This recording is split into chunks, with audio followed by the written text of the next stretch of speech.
In this video, we'll show you how to add 835 payment files to your EZClaim program for auto posting. The first step is to make sure you have already saved the file to your computer. In EZClaim, click to open View EDI Reports from your Home tab. Along the right side, click the Add Reports button.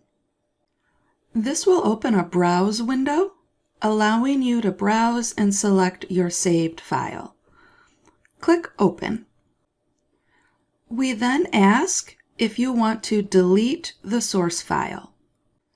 Clicking Yes will delete it from the saved location on your computer. And that's fine because it's now in your billing program.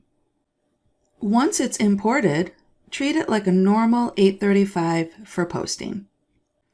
Please watch our auto posting in EZClaim video that goes over posting your 835 file. That and many other videos are available in our YouTube tutorial playlist. And don't forget to click the subscribe button to be notified when new videos are available.